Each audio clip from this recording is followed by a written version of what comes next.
Hey everyone, welcome to JDMD, the show where we talk about everything from injections to objections. I'm a Tokyo-based lawyer, Baka-Raptor, and I'm here with my brother from the United States, who is a medical doctor. Would you please introduce yourself? Hi, I'm Alopathosaurus, MD, your US-based physician. My background is in anesthesiology as well as critical care medicine. Great to be here. Cool. And by the way, what are you drinking? I've got this CC lemon here. It's a pretty popular soft drink in Japan with 40 lemons worth of vitamin C, despite having only 1% natural fruit juice. So what you got there? I have coffee here, and along with the spirit of the show, I added a little bit of Japanese-inspired Campari gin. Although it is a little bit early for day drinking in this part of the world, but don't worry, there's definitely less than 5% alcohol in this. So Yeah, sure. Well, you got the day off or something? I do. I'm not injecting people today, so that helps. So I was actually on call yesterday, and so I'm off today. So I had plenty of time to come here and inject your minds with some wisdom. Cool, cool. Well, it's the beginning of the Golden Week holidays here in Japan, so several consecutive holidays. I had to work today, but now it's like what 9:16 at night, so it's all good. It's time to kick back and relax and enjoy having consecutive holidays in Japan, which is kind of rare. All right, well, let me Nice. give you all the basic background here. So my brother and I used to play Crystalis together when we were kids, and he watched my Crystalis videos. Like I said at the beginning of my Crystalis series, if you have any topics you want me to talk about, you can submit them, and if I have something to say, I'll talk about them. So he submitted several topics, and I figured, you know what? Why don't you just come on camera and we can talk about them together? So a few things we want to talk about here. First of all, since I have a legal background and he has a medical background, we want to talk about the Derek Chauvin trial, which involves both legal and medical issues. Then he submitted a few topics such as what do you want to talk about? The Stop Asian Hate thing that's going on in the US and also Yes. martial arts, right? So All I do very important karate and topics. you do taekwondo. That's right. That's right. Okay. Gotta do I'm some at Taekwondo class one day. yeah, yeah. Um yeah. I got to go back there again sometime. It was pretty cool. So let's get started with the trial. So for those of you who don't know, because some of you are international viewers or some of you just don't read the news that much, but the Derek Chauvin trial, it is the trial of the officer who was arrested and charged with second-degree murder, third-degree murder, and second-degree manslaughter for kneeling on the neck of George Floyd and ostensibly causing his death. Now, there are several medical issues that come up, such as autopsy reports, drug reports, and things like that, and also many legal issues that perhaps you, as a layperson, might want me to explain. So, do you have any questions about this trial from a legal perspective? Okay. So before we start, what do you think? Should we just go ahead and summarize some of the events? I know most everybody in the world knows who George Floyd is, But and yeah, most in people saw fact, the video. But I would appreciate it if you did that because here in Japan, I'm getting pretty much all my news through social media or links through social media or just, net articles. So I don't really have my fingers on the pulse of what's going on in that part of the world. But you, as sure, someone who's in the US, as someone who may have seen Black Lives Matter protests in your area or something like that, could you just give us a rundown on exactly what happened? absolutely. So basically, what had happened um, on the evening of Memorial Day last year, George Floyd, a 46-year-old black man, had gone into a local convenience store and attempted to purchase cigarettes.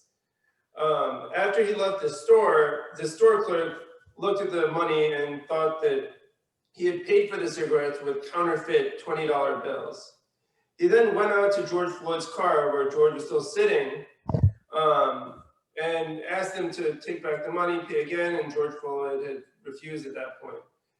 The store clerk was also under the impression that George Floyd was high or under the influence of in some way. So at that point, they had called the police.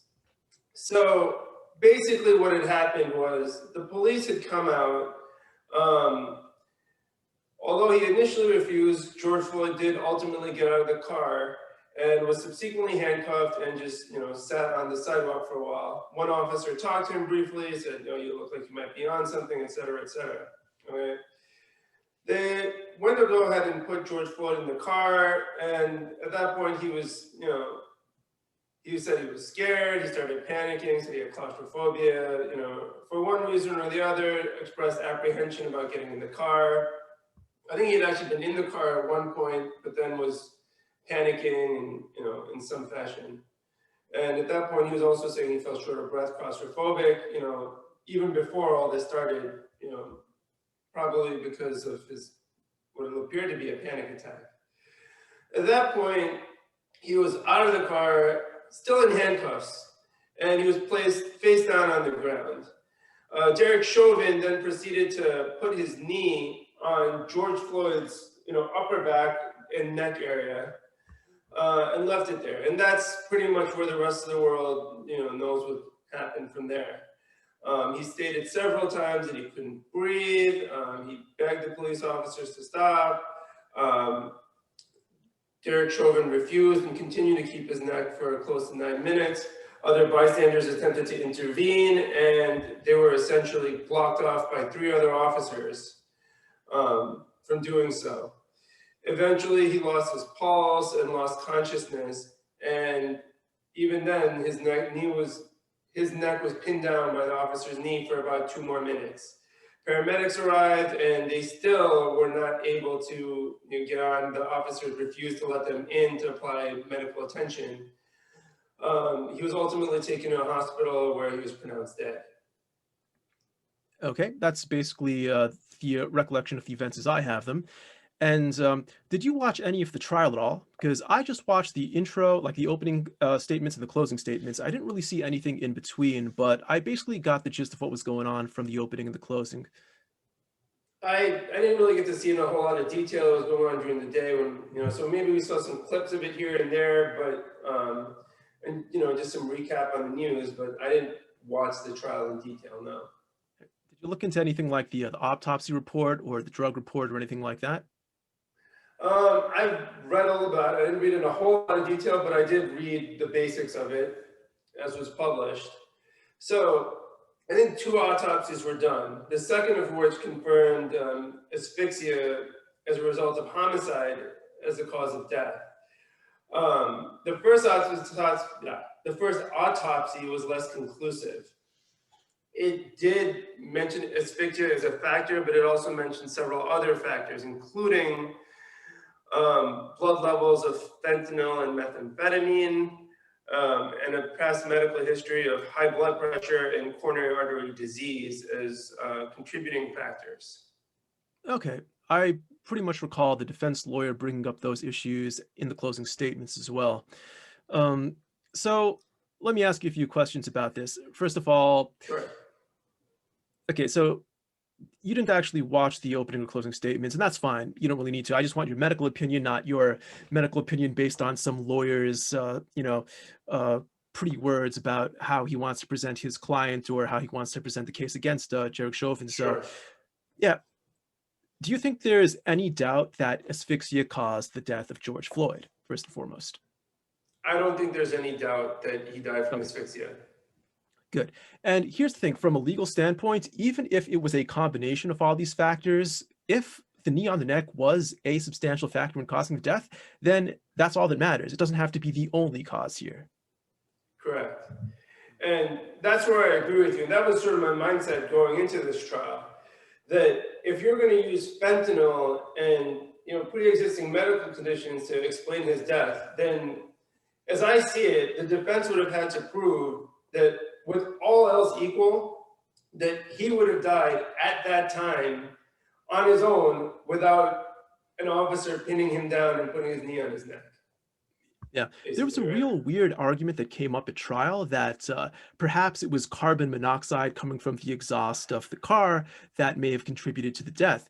And the funny thing is that even if that was a contributing factor, it was the officers who kept George Floyd right by the exhaust. So it's still their fault.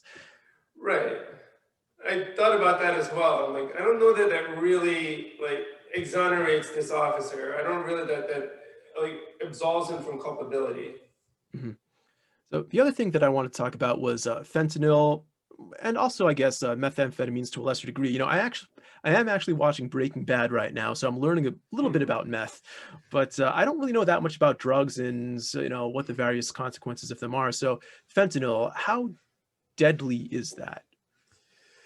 All right, this is a great question because fentanyl is a drug that I use very regularly. It's one of the Okay. most commonly used drugs in the operating room and also fairly commonly used in the intensive care unit. So I know quite a bit about fentanyl.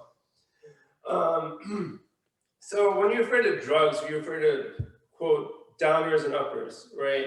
Stimulants versus depressants. Some drugs speed up your body and your system, and that's how they act primarily, like methamphetamine. Others slow down your system and brain activity and other bodily activities, like alcohol and narcotics. So methamphetamine is a stimulant, fentanyl is a depressant. Fentanyl is a narcotic that is somewhere between 50 to 200 times more potent than morphine. Hmm. Okay, um, which is why it's such a great drug to use in an operating room in the setting of a surgical procedure in treating pain. The other thing to note with fentanyl, though, that in spite of its potency, it's metabolized very quickly, so its effects are relatively short acting. Okay, Hmm. those are some of the basics about the drug itself. Now, in the context of what's going on here, did fentanyl contribute to his death? Did he, was this a sign of somebody who had a fentanyl overdose? I will say, based on what I read in the trial, um, when George Floyd's post-autopsy was taken and they checked his fentanyl levels, the actual blood level of fentanyl was relatively low at the time that he had died, at the time they'd taken the sample. I will say that I have administered large doses of fentanyl in the recovery room on many occasions. Many people wake up from surgery, they're in a lot of pain. And I can guarantee you that a majority of my patients have higher blood fentanyl levels than what George Floyd probably had at the time of his death. And I can say that none of them have died of fentanyl overdose. In the event that somebody does get too much fentanyl, well, it can be very easily recovered with Narcan. But aside from that, when somebody has a very high dose of fentanyl, they're extremely somnolent, extremely sleepy. They, have very, very depressed breathing. They're extremely calm and sedated, you could say, for lack of a better word, because fentanyl is a sedative. Fentanyl doesn't make somebody panic and cry out that they can't breathe. Fentanyl doesn't make somebody euphoric the way that George Floyd would have been. If he was in a high enough fentanyl dose that he was going to die from an overdose, he certainly wouldn't have been able to drive a car to a convenience store and purchase cigarettes. Might he have been somewhat impaired? Sure. But this wasn't a fentanyl overdose, a classic fentanyl overdose to the point that that in itself would have killed him.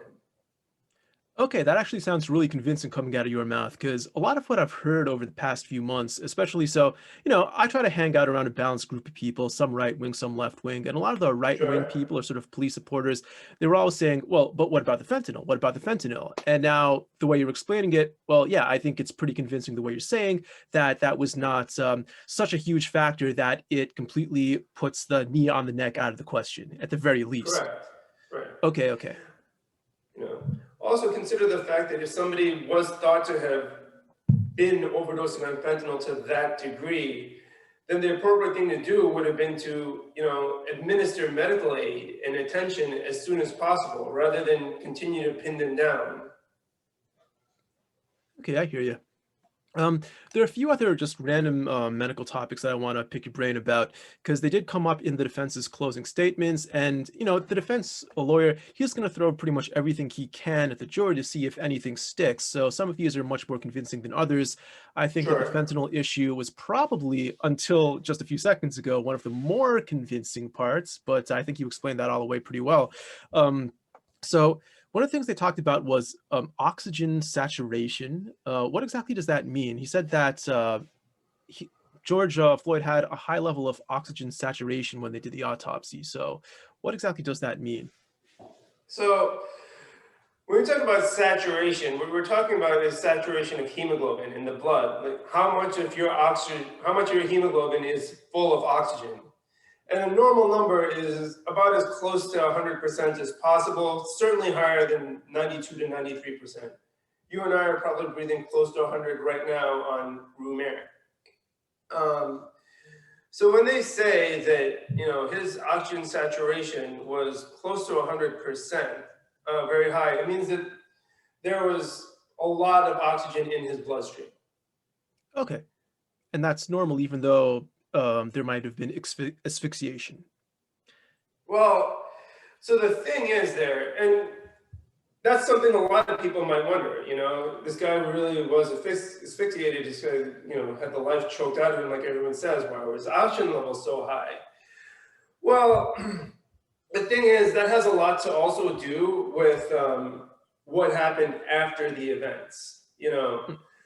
At the time that they were, at the time that, he was pinned to the ground and, Derek Chauvin's knee was on his neck, I don't doubt that George Floyd's oxygen levels and oxygen saturations were quite low. With that said, and I don't know the details here, but I'm assuming that once the paramedics did have George Floyd free of the chokehold, that they attempted to do some kind of resuscitation, some sort of CPR. And when they do that, they do chest compressions to try to move blood around. They breathe in 100% oxygen through a mask in a bag into him. And so based on that, it wouldn't be terribly surprising that his oxygen levels were actually quite high or very close to normal, based on the fact that they were probably doing some kind of resuscitation on him at that point. Okay. The one other medical issue I want to talk about is that the defense lawyer was saying something along the lines of there should have been more sort of injuries or bruises or marks or crushed bones on the neck if there was asphyxiation. I'm sorry, that's a hard word to pronounce. Actually, let's get into that as well, because is there a medical definition of asphyxiation, and what exactly is it? Does it simply mean you were choked to death? Asphyxiation essentially, for lack of a better term, yes. It basically means that you have a lack of oxygen or lack of gas exchange of oxygen as a result of not being able to inhale or exhale properly or breathe properly.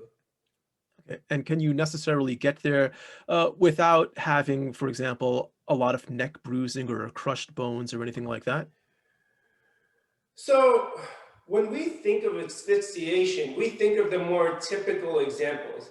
Somebody being hanged or somebody actively being choked with their hands. And what people don't realize is that when that happens, it requires quite a large amount of force. When somebody's hanging themselves or being hanged, they're falling from a large height and with the goal of snapping the bones in the neck. So that's a lot of force that's falling on them to do the asphyxiation. Similarly, when you choke somebody with their hands, you're applying a lot of force and you're very quickly asphyxiating them. This wasn't the case here. George Floyd was very slowly asphyxiated. The force was applied in the back of the neck rather than in the front over here. And as a result, we didn't see a quick death that you normally see with asphyxiation when somebody's hanged or when somebody's choked out. You saw a very slow, very gradual death in which his oxygen levels, gradually dropped down. The carbon dioxide levels went very high, and he eventually lost consciousness and lost his pulse. So, it's not typical, but given the circumstances of his death, I do think it makes perfect sense. Okay, well, I think you've answered all the questions I have about the medical issues in this trial. Do you have any legal questions you'd like to ask me? And once again, I don't know all the details of this trial, and I'm sure there's a lot of time and money put into the whole thing by both sides, but I'll do the best I can if you have any questions here. All right, well, I think the big question on my mind has to do with the very beginning of the trial. One of the biggest controversies of the trial was that initially Derek Chauvin was charged with third-degree murder and second-degree manslaughter. Third-degree murder in and of itself is a little bit confusing because, as I understand it, most states don't have that charge. Eventually, he was also charged with second-degree murder. And I think actually second degree involuntary murder. Um, and I guess I just wanted to clarify a little bit more about what the basis are for those charges and what the legal definitions are, and whether you think those are appropriate charges in this case. Yeah, sure, I can get into that. So, when you're dealing with a criminal act, there are two factors you're going to consider. There's two Latin terms, actually. One is called the actus reus, and one is called the mens rea. The actus reus is the physical act, and the mens rea is the sort of mental state that the person committing the crime is in. So, the degrees of murder are largely separated by the mens rea, the kind of mental state they're in while they're committing these acts. So, first degree murder is pretty much the same everywhere. It's premeditated murder. So it's something that you plan out. And when people hear about this, they typically think of, you're scheming in your basement for weeks until you finally have that perfect plan and you figure out the proper way to execute it. But in theory, premeditation can actually be extremely quick. It can happen in a matter of seconds, just simply deciding beforehand that you're going to kill someone, even if that's just a few seconds beforehand. So that's premeditated murder. That's the highest one. That's pretty much universal as far as I'm aware. Now, second degree murder has a lower mens rea, so it doesn't require premeditation, it simply requires intention. And that's like the standard definition of second degree murder. I'm going to get into how it's involuntary in this trial in a little bit, but let's usually talk about the mens rea first. So, intentional killing, even though it's not necessarily planned. So, you also have to consider what's provable beyond a reasonable doubt. So someone could have had premeditation, but even if it was only a few seconds beforehand, how are you going to prove that? So instead, you'll fall back on intention instead. They tried to kill the person, or it was their intention to kill the person, even though they didn't necessarily plan it. Or you might think of what's called a crime of passion. You walk home one day and you say, "Hey, honey, I'm home." You knock on your bedroom door and you see someone else in there. So you get mad, you strangle someone, and there was no planning that went into that, but you did intend that death. So that would be an intentional killing, which is your typical second degree case. Now, third degree case has a lower mens rea once again, and I don't know how it varies from state to state, to be honest, because every state is allowed to do things a little bit differently. But here, third degree murder uses what's called a recklessness standard for mens rea. Basically, that means that you commit acts that are so egregious and so indifferent to human life, and with the foreseeability that it could kill someone, that you should be held accountable, even if you didn't actually intend for anyone specifically to die. Now, an example of this might be, say, throwing rocks off a highway overpass. You're just trying to screw with people. You're not actually trying to kill anyone, but you could see that that could, in theory, kill someone if it landed on someone's windshield. That's not an impossible thing to predict. And if you actually did pull that off, then you should be held accountable for doing something so dangerous to the world around you that we shouldn't tolerate that in a civilized society. So that is your typical third degree murder case, just recklessness and indifference to human life. Now, manslaughter is considered to have a lower culpability threshold, below that, a lower mens rea. In Minnesota, second degree manslaughter has a mens rea of what's called culpable negligence. And I'm not quite sure what that means. Unless you're really a Minnesota lawyer, you probably don't know what that means specifically either. But it sounds like it's somewhere lower than recklessness, but above regular negligence. So a typical negligence case that might affect a doctor, for example, would be leaving something inside your patient after surgery that shouldn't be there, like a sponge or something like that. That might be a typical case of negligence. It's just a simple mistake, but something that you should take precautions to make sure it doesn't happen. So culpable negligence, I believe, is a little bit higher than that, but lower than recklessness. And have you seen the video recently about the cop who tried to pull out a taser to tase that one guy, but accidentally shot him with a real gun instead? I didn't see the video, but I did hear this story. Yeah, so talking about that Minnesota case with the taser, except she didn't pull out the taser, she pulled out the gun. She is being charged with culpable negligence, the same sort of second degree manslaughter. And I don't necessarily think she will be convicted of it. I'm not really sure how they'll treat that kind of mistake, but that's the kind of thing that could potentially fall under second degree manslaughter. So I think second degree manslaughter was highly appropriate here. And also, a third degree murder, when I watched this video for the first time, that was my initial reaction. This is extremely reckless and indifferent to human life here. The fact that he's keeping the knee on the neck, even though everyone around him is basically, it's really obvious to them that this is killing him. He's screaming out, "I can't breathe." And the knee on the neck stays there for so long, even after the paramedics come. And I think that's really strong evidence of a reckless state of mind. And The weird thing about third-degree murder specifically in Minnesota, and I know this because I listened to a podcast by a Minnesota lawyer named Nick Rekieta. I've been listening to him for several years now, and he's been covering this case, and he's been giving his insight as a practicing Minnesota criminal defense attorney. Um, Third-degree murder has a weird quirk in Minnesota that I don't think you find in many other places, and that's that at least in the past in certain cases, and we don't know if that's the case anymore, but in the past there have been cases where if you directed your reckless action to a specific person, it didn't qualify as third degree murder. But if you directed your reckless action towards multiple people or the public at large, it did count as third degree murder. So that was kind of a weird quirk. Even though I thought third degree murder at first glance was really the appropriate charge, based on that quirk in Minnesota law, where if you specifically direct your actions at one person, it might not count. I don't know what to make of that. So I think that's one issue that might be raised on appeal. So at some point, I believe they removed third degree murder from the charges and they put it back in before trial. Second degree murder here. So like I said, typically first degree murder is premeditated, second degree murder is intentional, third degree murder is reckless. There's also another way to get second degree murder, and that's exactly what happened in this trial. And that's through what's known as the felony murder rule. So that's where you don't necessarily intend to kill someone, but you're intentionally committing a felony, and during the commission of that felony, somebody dies. The idea is that you're committing a very serious crime, which is a felony, and if someone dies during that, you should be held responsible for their murder. And the legal theory is they transmit the intent for that felony into the intent for your murder. And that's what happened here. The predicate felony here was third degree assault, and third degree assaults, and I don't know all the details here, but they brought it up during the prosecution's closing statement, and I think the prosecution did a very good job explaining this to the jury. At least I don't know how accurate it was, but they did a good job convincing the jury, certainly at least because they came back with a guilty verdict. But as I watched it, I found myself being fairly convinced of this too. Third degree assault means you intend to cause the assault, and you do cause substantial bodily harm. I believe that's a standard, something bodily harm, substantial perhaps bodily harm, and that substantial bodily harm could include severe pain, and that seemed to be the case here. So by causing this third degree assault with severe pain, and then that death being caused during the commission of that assault, that would be second degree murder.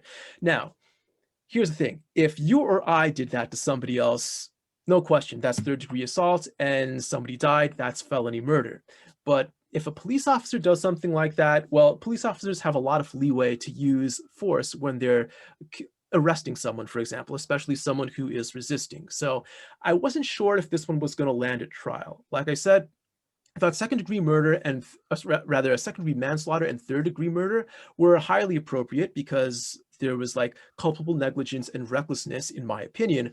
But the intent to kill here, I don't think that was there. And the intentionally causing a third degree assault that was unlawful, it wasn't necessarily clear to me whether that would have been unlawful beyond a reasonable doubt. I think the defense attorney could have probably convinced someone that as an officer, he's allowed to use some level of force, and he thought subjectively that that level of force was appropriate given maybe the difference in size or the fact that he was resisting. Or the one weird thing here is that George Floyd, before he was pinned down, kept saying things like, "I can't breathe."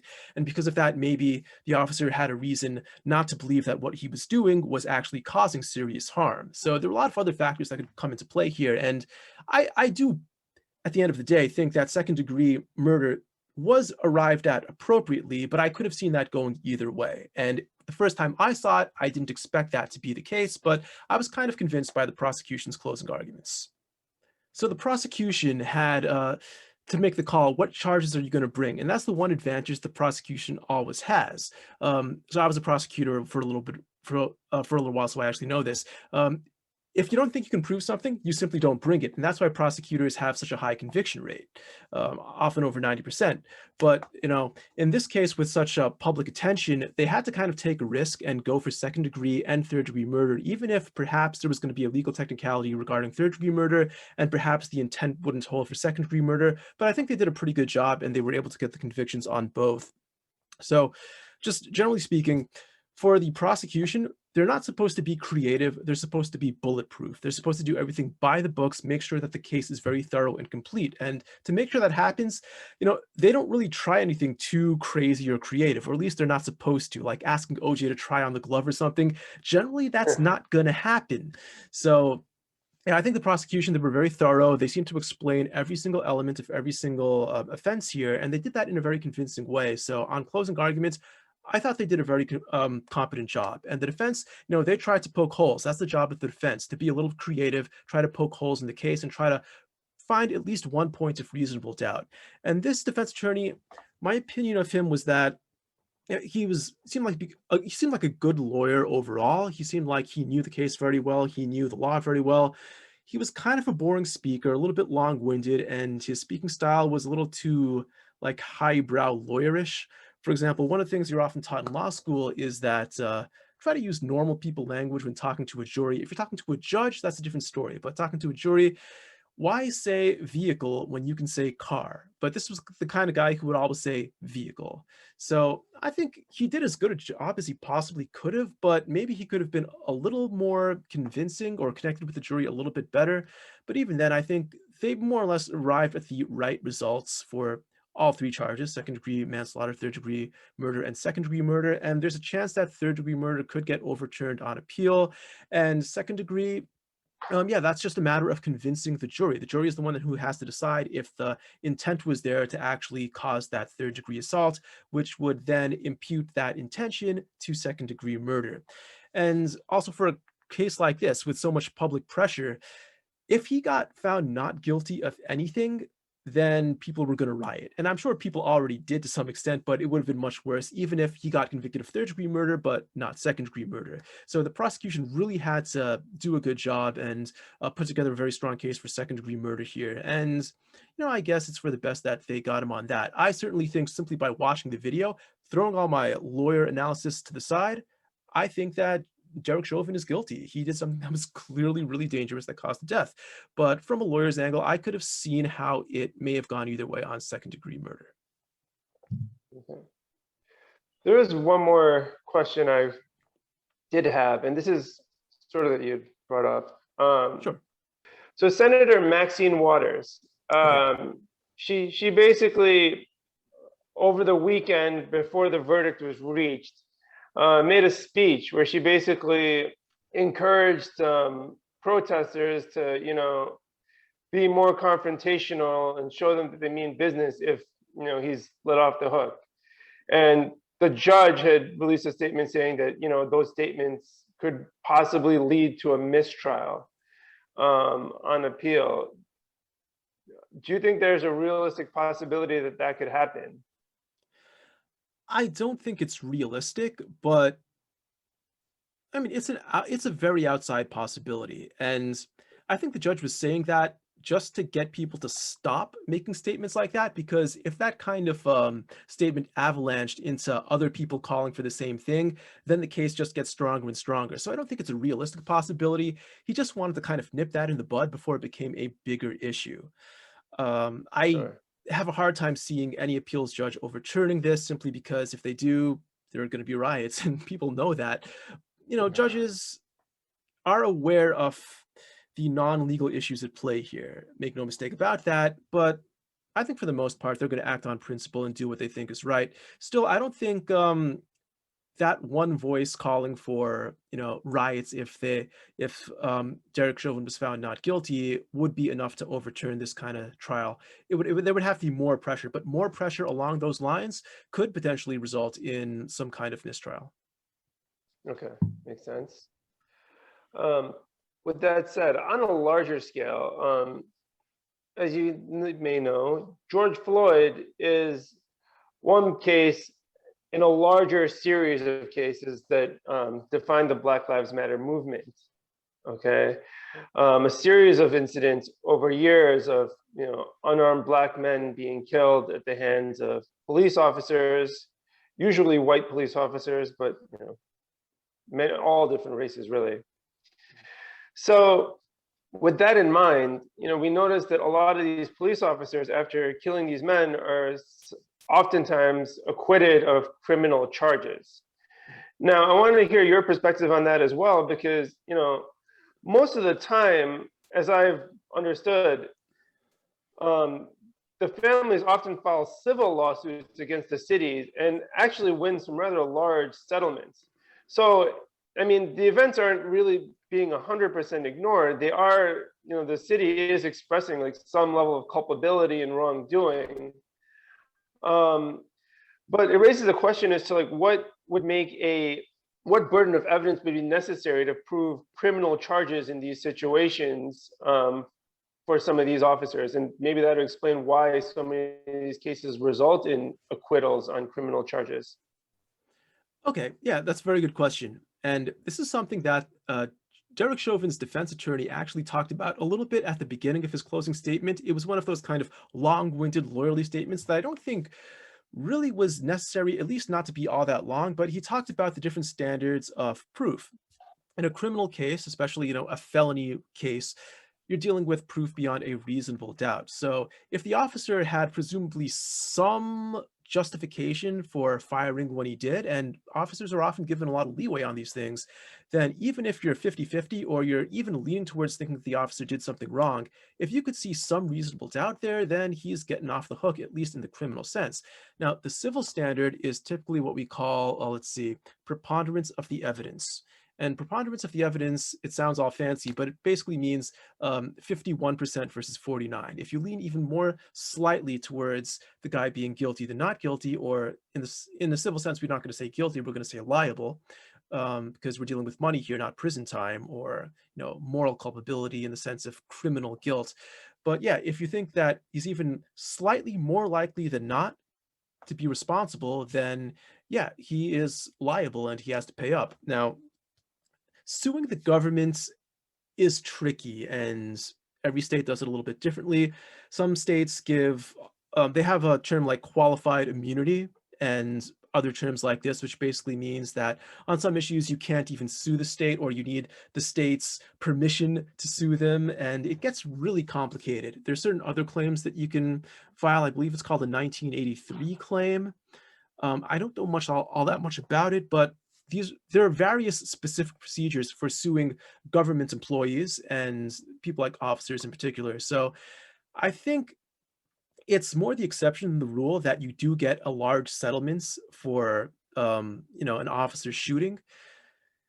If they're going to do something like that, it's going to be just for public image more than anything else. Like if they sort of underpaid or stiffed George Floyd's family, you could expect riots and things like that. So, yeah, that's one good reason to pay someone off. And they paid a few people like this recently. I forget all the names. The chant say their name, but I always mix up with the names. So please forgive me on that. But yeah, I think it's the exception rather than the rule that you get a big settlements out of the government. And in a civil trial, typically the standard is preponderance of the evidence. So the standard is much, much lower than beyond a reasonable doubt. So why don't you tell us about the issue you wanted to talk about today regarding Stop Asian Hate? All right. So basically, Stop Asian Hate is a movement that, in the last couple of months has been gaining a lot of momentum in the US. As a full background, this is based on, what has been seen as a large increase in anti-Asian sentiment and hate crimes against Asian Americans in light of the COVID-19 pandemic. So, crimes like these were happening on a smaller scale, not getting a whole lot of attention. But recently, sometime in mid-March, the movement gained a lot of momentum because of a shooting that happened in Atlanta. Basically, what had happened was that I believe it was a 22-year-old young man who went in and visited 3 Asian massage parlors and began shooting at various patrons, owners, and ended up killing, I believe, 8 people, most of whom were Asian women. And the guy was arrested, and it raised a lot of questions in terms of, was this or was this not an anti-Asian hate crime? As a background, this is a guy who, had a known, for lack of a better word, sex addiction, for which, his religious groups, church groups and whatnot were, seeking to fix him or do therapy on him to try to relieve him temptation from sin and whatnot. Nonetheless, he found himself in his own mind caving into temptation.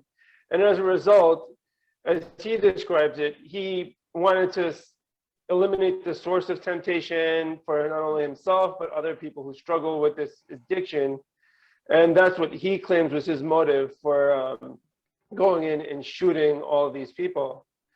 Now, many have argued that, this isn't, they don't believe that that's the case, that they believe that this is a result of his hatred of Asians or Asian Americans that motivated the shooting, where the victims happen to be mostly Asian.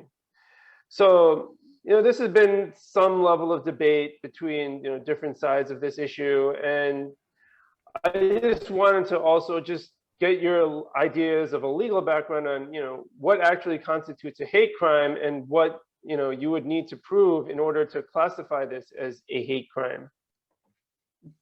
Okay, so I don't know the exact standards for a hate crime. That's a good question, because everything that I would tell you about what hate crimes are would come secondhand, things that I've heard from other commentators. I never actually studied this in law school, and Okay. yeah, it's kind of loaded because of the political climate we're in right now, of course. My understanding of what a hate crime is that once again, it goes back to intent, and your intent is that, you are doing the crime specifically because you have some sort of animus towards a certain group, the particular group that the victim is in. It's not simply a coincidence that the person that you punched in the face is Asian. You particularly went after that person because they were Asian. And proving that, that sounds like a high hurdle, honestly. I don't know how you would actually prove that unless this was some sort of premeditated act that said, like, specifically, I want to go after Asians or something like that. Because otherwise, how would you know? Maybe if you're screaming ethnic slurs at them, I guess that could constitute proof. If you've had some sort of history of saying things on social media or something like that, perhaps that would constitute proof. But I'm just sort of spitballing here. I don't know whether that would actually hold up in court.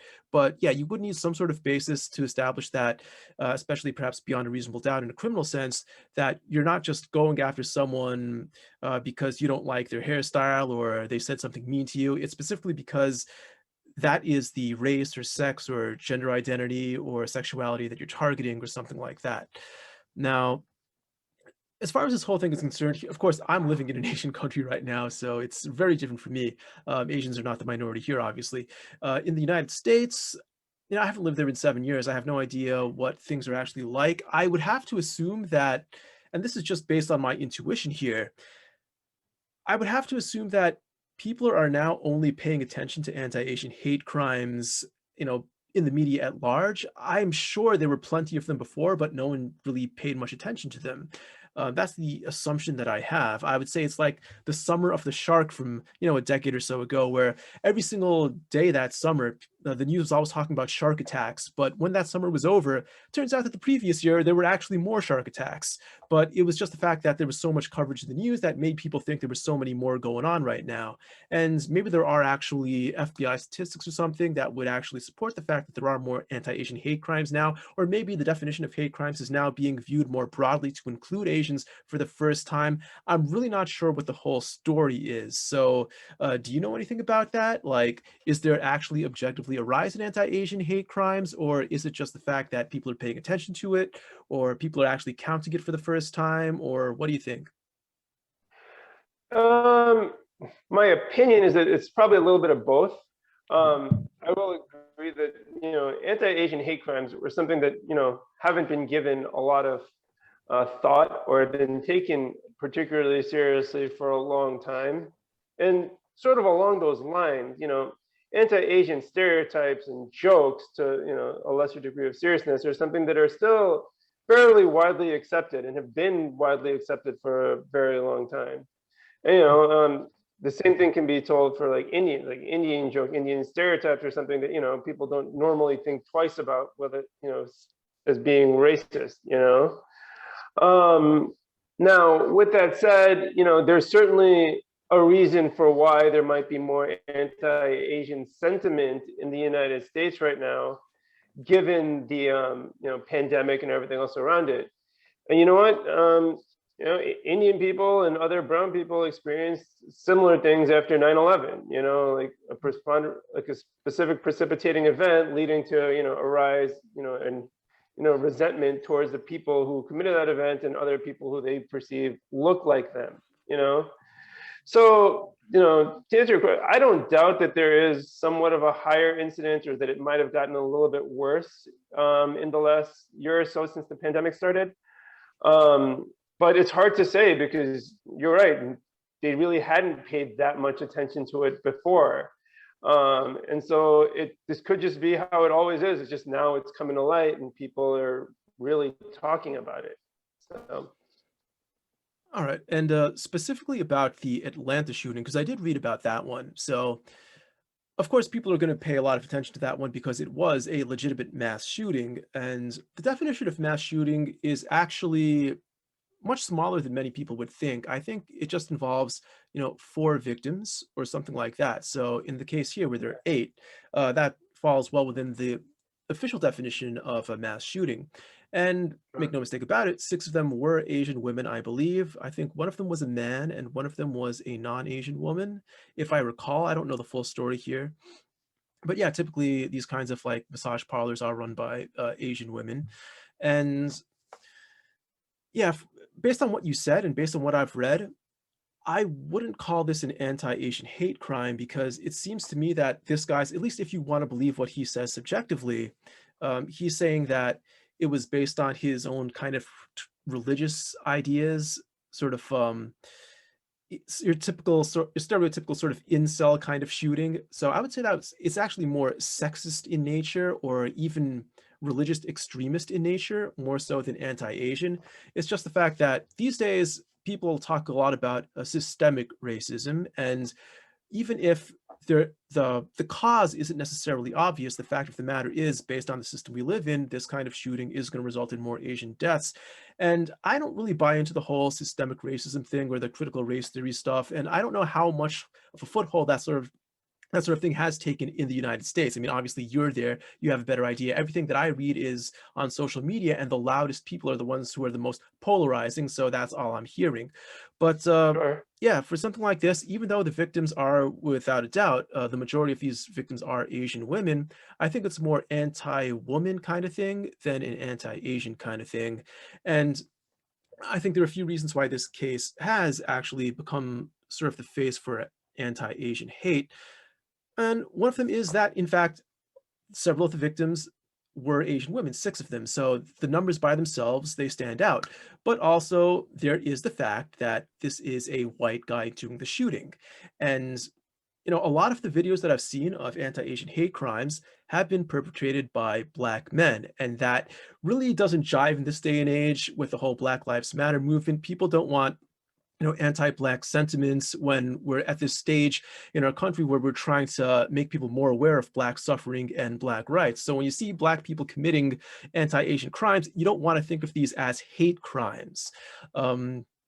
Even, and I don't know if people actually believe this kind of thing, but a lot of this critical race theory sort of thing one of the beliefs is that, and I know this sounds stupid, but people on the internet actually believe this stuff. They believe that if a Black person attacks an Asian person, that Black person is internalizing white supremacy and acting to that end. So it should even be treated as something completely differently and not be considered a hate crime necessarily.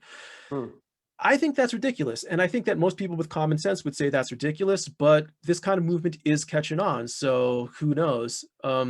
And I'll ask you about that someday. I don't think we have that much time to talk about this, but I want to ask you more about whether critical race theory and racial sensitivity training and bias training has worked its way into your profession as well. I know in the legal profession, nowadays we are required, so every 2 years, lawyers are required to take a series of courses, like refresher courses.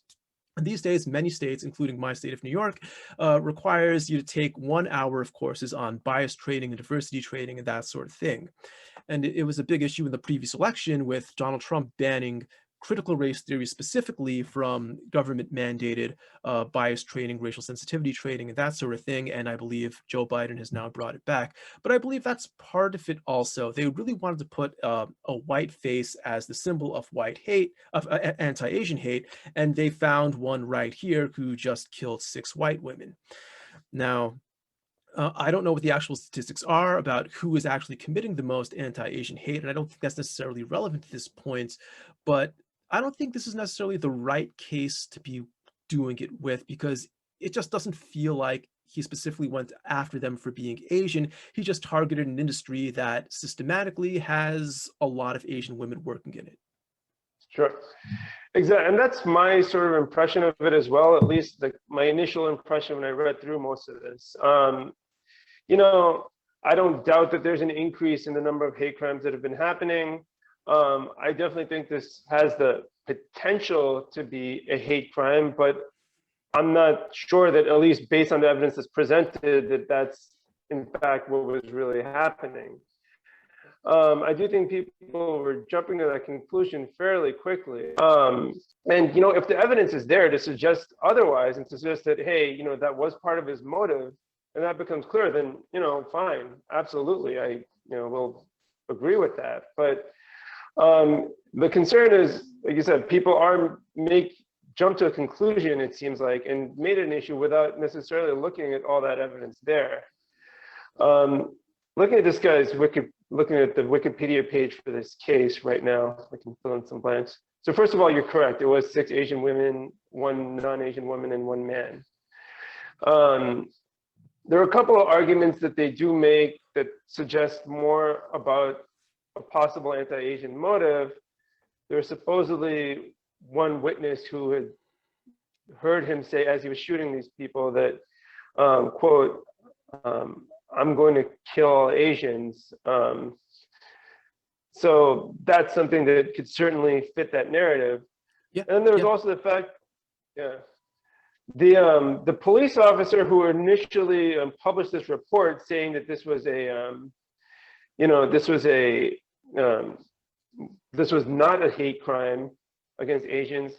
This was somebody who had previously made anti-Asian or specifically anti-China remarks on Facebook. So while that doesn't necessarily prove a hate crime, it definitely reduces this officer's credibility of denial that this would be a hate crime in some fashion. So, you know, there are some arguments there that you could say, but, you know, I think to really make that conclusion, you know, you'd have to look more into his background and look more into, you know, if he had previous statements or previous anti-Asian biases or things like that to really say that for sure. Yeah, and rest assured, this guy killed 8 people. Even if this is not charged as a hate crime, this guy is done. Like, there's no mistake Right. about that. Absolutely. Absolutely. So anyway, that was, I guess, you know, it's basically what I wanted to figure out is, you know, it's easy to look at this case and, you know, to let, you know, passions rise and to, you know, feel the anger, which was very justified from a lot of people. But, you know, legally speaking, if this meets criteria for a hate crime, or if this guy would even be charged for a hate crime, is something that I don't think that a lot of people were really paying attention to. And that's why I wanted to clarify it a little bit further. Yeah, I mean, he's going away for life, just charging him on regular murder charges. So, Sure. and I would have to assume this is even premeditated because he knew exactly where he was going. He pulled out a gun that he'd had prepared. Right. So, yeah. If this is going to be charged as a hate crime, that's probably something that would be done out of public pressure. And that kind of thing, it backfires once in a while, like with the Trayvon Martin case. That one was one that originally wasn't going to be charged, but due to all this public pressure, they did eventually bring this to a murder trial. He was found not guilty. The whole thing was a huge mess. And I agree with the verdict there. It was, yeah, you can't say beyond a reasonable doubt. Well, I mean, it's a different standard for self-defense. Self-defense is what's called an affirmative defense. So it's not really beyond a reasonable doubt anymore. You actually have to prove that you were doing something in the name of self-defense. And you know, I think that's pretty easy based on the facts that I saw. But yeah, public pressure getting into these cases, it does throw a lot of things out of balance. And I hope that's not the case here. I hope this is just regular, 8 counts of murder, send them away for several life sentences, and that's the end of that. Okay, fair enough. Yeah. Cool. All right, so let's move on to our last topic for now, at least. And you want to talk martial arts. So I do karate in Yes, Japan. I've yes. been doing it for about 2 years, although to be honest, I haven't been going recently due to a knee injury. It's the same one I told you about back in January, I think. It's getting better, but it's getting better a lot more Okay. slowly than I thought. So yeah, but if you consider the time I started to until now, about 2 years, my specific school is called Kyokushin style karate. And yeah, you do taekwondo. So why don't you introduce the kind of martial arts that you do? So, yeah, I practice Taekwondo, sort of like you said, which is a martial art that's based in Korea. I don't want to bore you guys too much with the background, but it's a relatively recent martial art. It started in the 1940s and 1950s around World War II, when Korean soldiers were stationed in Japan, took elements of karate, Japanese karate, and sort of fused them with elements of Korean native martial arts, and as well as some elements of Chinese martial arts they encountered. And the result ended up being Taekwondo. Um, this wasn't something that's been handed down or practiced for centuries, like you might see in other martial arts movies or other schools. Um, Taekwondo is relatively unique, or at least best known for performing lots of kicks, particularly very complex head level, spinning, all kinds of very fancy kicks. And one criticism that it's gotten is that, well, are kicks like that really going to be practical in an actual street fight or a self-defense sort of scenario? But that's most of the focus. It's about 90% kicking, 90 to 95%, and the rest of it being hand attacks and sort of other things there. My school, mixes things up a little bit. We do a little bit of Hapkido, which is sort of like a joint lock grappling sort of style. We do a little bit of weapons, including sword, nunchucks, and bow. And, they sort of remix things a little bit more in that respect. So that's what I've been studying. I'm a second degree black belt right now, and slowly working my way to third and beyond. Okay, cool. And I'd also like to point out that as kids, we both did karate together for about, what we say, like 2 or 3 years, Something um, like that. That sounds back when right. we were growing up. And then we Yes. didn't do it for a long time. Finally got back into it as adults. You got into Taekwondo first, and after some convincing from you, I actually started doing karate here 2 years ago. Now, my style, like I said, it's called Kyokushin Karate, and let me talk about that style just a little bit. So that style grew out of other, karate disciplines, and I think it took off a little bit after World War II. The founder of the school is actually a Korean native, but he came over to Japan and took on a Japanese name when he was younger, I believe, during the wartime. And he was kind of a legendary badass. He is the guy who founded the what's called the Hyakunin Kumite. Basically, that it means the 100-man fight. In order to receive, I think, what a certain level of black belt, the highest degree in this school, you have to fight 100 people in a row. And he did that. I believe 6 or 7 people in the whole history of the school have actually successfully accomplished that.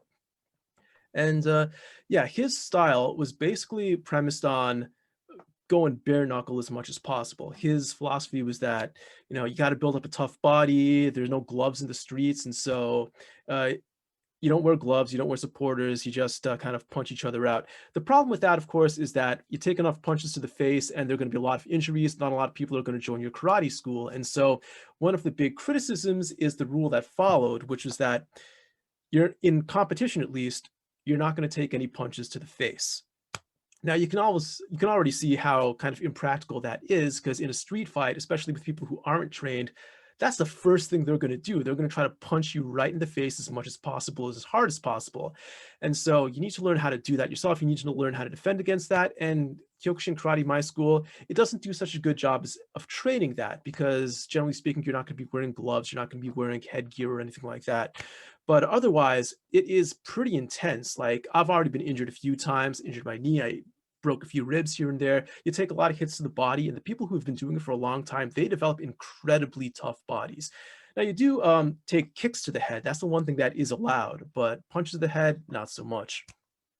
Now, as we were kids, when we were doing karate, a lot of that was sort of self-defense techniques. Like, how do you get out of a headlock? If someone punches at you, what's a combination of moves that you can use to get out of the way? We actually don't really do any of that at my karate school, and that's kind of disappointing because I had a lot of fun with that when we were kids. These days, what we do, it's mostly in a typical class. The first 20, 25 minutes is basic movements. Then the second sort of 20, 25 minutes is like fighting techniques, like as you're moving at least. So how you throw a punch as you're moving, how you kick as you're moving, how you take blocks, and things like that. And then you might do some sparring, you might do some kata, which is, a series of predetermined moves that's kind of supposed to teach you how to use these moves in a practical sense, although some would argue it's not so practical anymore. And yeah, I think in my dojo, the guy who previously ran it, he passed away recently. His son took over, and his son is trying to incorporate more self-defense techniques. But like I said, I haven't been going there much recently, so I haven't been in on much of that. So one thing I want to talk about is there's a channel by a guy named Jesse Enkamp. That's Jesse Enkamp, Enkamp, I believe. He runs a sort of channel. I think it's called like the Karate Nerd or something like that. I forgot at the moment, but this guy, I believe he's on the German national karate team, and he does a whole bunch of YouTube videos about the origins of karate and things like that. And one of the big criticisms that he's come across in karate is that in the past, karate was more of a complete defense system. It had all that stuff. It had weapon use. It had, grappling. It had self-defense techniques. It had a lot of that. But over time, and especially in the modern era, a lot of it's been sort of revamped to gear more towards sports use. So how do you score points according to the rules of your school of karate? If you're in Shotokan, how do you get that first hit in? If you're in Kyokushin, how do you knock someone out without punching them in the head? It's kind of impractical, but it's for the betterment of the sport. And that's one of the reasons why karate is perhaps not as practical a martial art as was in the past. Whereas if you really want a more complete martial arts system, you might go to mixed martial arts. You might go to something that has a mix of grappling and striking and, self-defense techniques and things like that. So is there something like that in Taekwondo? You feel like for the purpose of Taekwondo as a sport or perhaps a performance art or something like that, it's lost some of its original meaning? I would say so. At this time in this day and age, everything's also sort of going in the same direction that you were describing, where it's not purely about self-defense, which at the time when karate was first evolved, you had a system of feudalism, you had subjugation, and you had peasants who had no way of defending themselves because they didn't have weapons, and so they had to learn an empty-handed way to defend themselves. And so certainly I could see it being more practical then and focusing more on defense simply because it was necessary for survival. In this day and age, we don't see that nearly to the same level that it used to be in the past. And so, that part of it is somewhat lost. Now, in Taekwondo, we do some self-defense, usually more when we're colored belts, not as much as black belts, but we do learn some self-defense techniques. Somebody grabs you a certain way, or they throw a punch at you, how do you counter, stuff like that. But there is definitely a sports aspect to it. In fact, sparring in Taekwondo, at least in my school, like what we practice is World Taekwondo style. There's different styles of Taekwondo. And it's also known as Olympic style Taekwondo because sparring in that fashion, in those rules, is actually now a Olympic sport. And so we focus on a lot of things that you were saying as well. When you spar like this, how do you land a proper hit first? How do you be quick? How do you dodge? So I definitely do see those signs at our school as well. Yeah. I'd also like to throw in, and I'm sure you know this yourself, but you actually have visited Korea and things like that. But Hmm. I've met several Korean people in Japan, and there is, I believe, a compulsory military service for Korean men. Is that correct? Yes. Okay. And yeah, I've met people who have had to do Taekwondo as part of their military training. You're not required to go all the way up to black belt, but if you do that, there are some benefits involved. So yeah, there is still very much a practical aspect to it.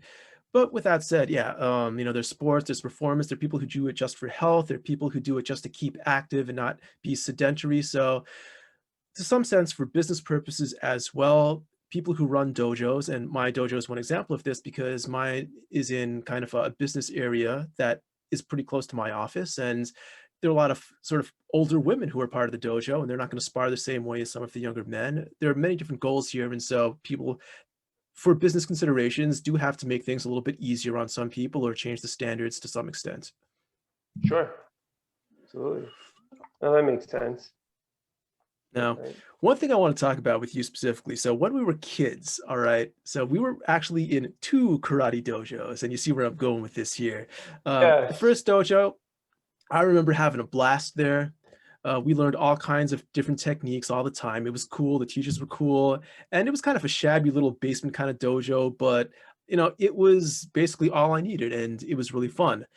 And my understanding of what happened next, I didn't even know this part of the story until we grew up and our mother told us, but it seems like our father was kind of smooth talked by some sleazy bitch ass dojo owner named Sidoshi. And this guy's like, Hmm. yeah, that school that you're going to is garbage. You come to my dojo and I'll teach him how to really fight. So somehow or another, you got pulled out first and moved to that dojo. And I eventually got pulled out a few months later. But yeah, that motherfucker Sidoshi. Uh, you discovered something interesting about him a few years back. Would you like to talk about that? We always refer to him as Sadoshi, although now in hindsight, and correct me if I'm wrong, I believe Sadoshi is a title rather than his actual name. Is that right in Japanese? Yeah, Does it have a Japanese meaning? even the pronunciation is a little bit off. I believe what he was going for was shidoshi, which means like instructor or something to that effect. Okay. All right. All right. Okay. So, all right. But, for the purposes of this, we can certainly refer to him as Shidoshi and not use his real name. Um, so basically what I discovered, um, and I agree, he was a rather, relatively sleazy kind of guy. And, when I talked to our mom, she, said pretty much the same thing based on her perception of him and their encounters. But what I found out was that, this guy was a retired police officer, who then went on to teach martial arts.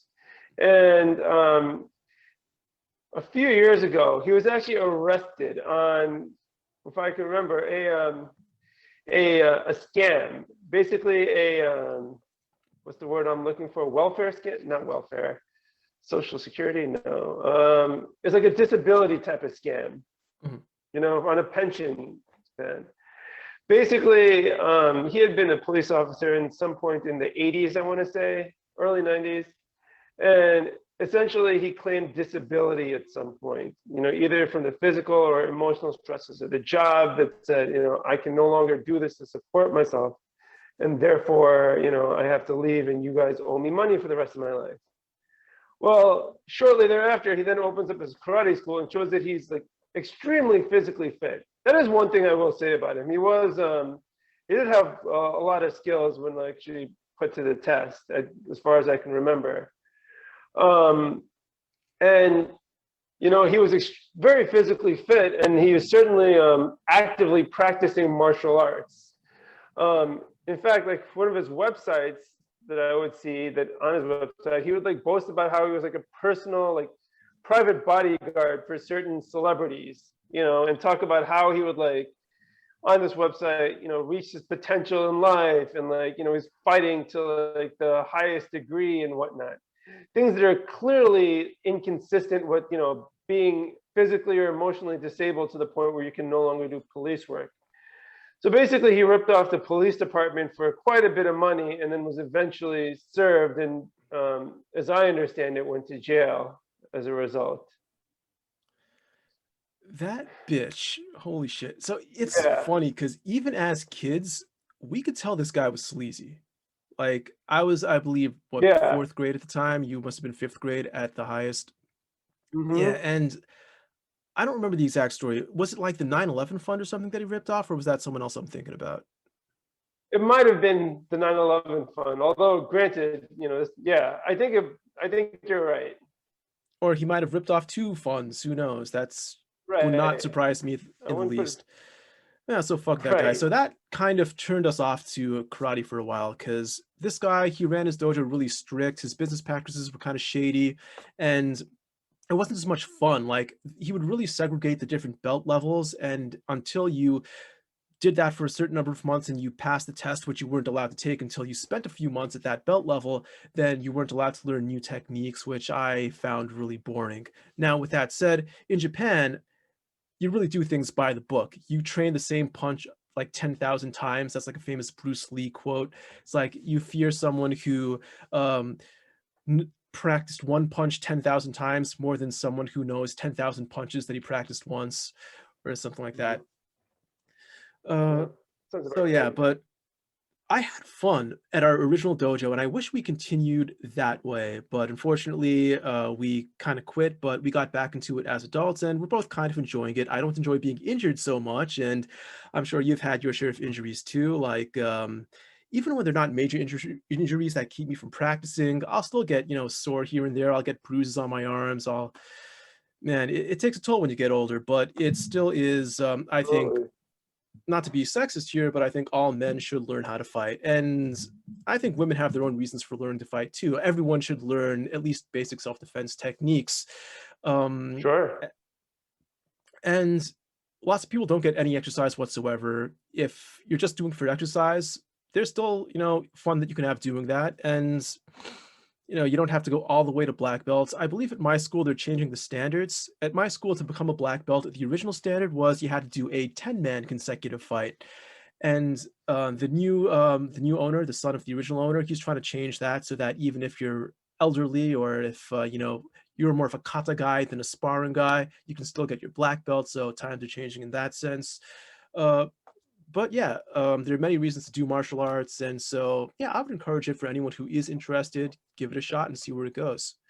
But every Absolutely. martial arts style, it's a little bit different, and you can get really good doing any style. Like people, they'll talk shit about karate or taekwondo. When I saw that guy, when I visited your what's the word? A dojang, not Yo, dojo. John. Yeah, so it's dojo in karate, dojang in taekwondo. That instructor for your Yeah. class, the guy who like won a local competition, just knowing nothing about taekwondo itself, but seeing the way he moved, I could tell that guy's legit. That guy is strong. And regardless of Hmm. what your path to strength is, as long as you see it through to the end, you can get strong. Whether it's going to make you stronger than another style, who knows? Whether that style suits you best, who knows? But the important thing is determination, keep going at it, and doing the best within your physical limitations. I assume you would agree on that. Absolutely. I've had a great time since I restarted martial arts again. I definitely don't have like the same level of as being. I wasn't intimidated as much as I was as a kid by doing martial arts. Now, as an adult, I'm have a better mindset as well, which also set me up for success. But I really enjoy doing it. I see people of all different ages, of all different skill levels going into it, and everybody gains something from it on some level. There are different styles. Where I live, there aren't a whole lot of options. We're relatively limited. I live in a somewhat smaller town. But especially if you live in a big city, there's a lot of different styles you could choose, and that just sort of depends on what's right for you, what you feel is the best thing. So yeah, absolutely. I would agree. I would encourage anybody to at least consider it, if not just go out and sign up. Yeah, so I guess my general advice about martial arts, now actually having done it. So to be honest, I just joined a school that was really convenient from my workplace. And when I went for the demonstration lesson, like I could just pick any sort of lesson time on the schedule to just view. And there were just like 4 old ladies there, and I'm like, "Okay, I could probably get some reasonable exercise here without getting beat up too much." And then I find out the principles behind the school that you don't use gloves when you get into official fights, and I've broken bones and stuff here, so it's more serious than I expected, but it's also fun. And what I would recommend as far as martial arts goes, if you really wanna pick the right school for you or the one that you think would be the most effective, I would say you should learn a little bit of striking, which is punching and kicking. You should learn a little bit of grappling, such as wrestling. What do they call it?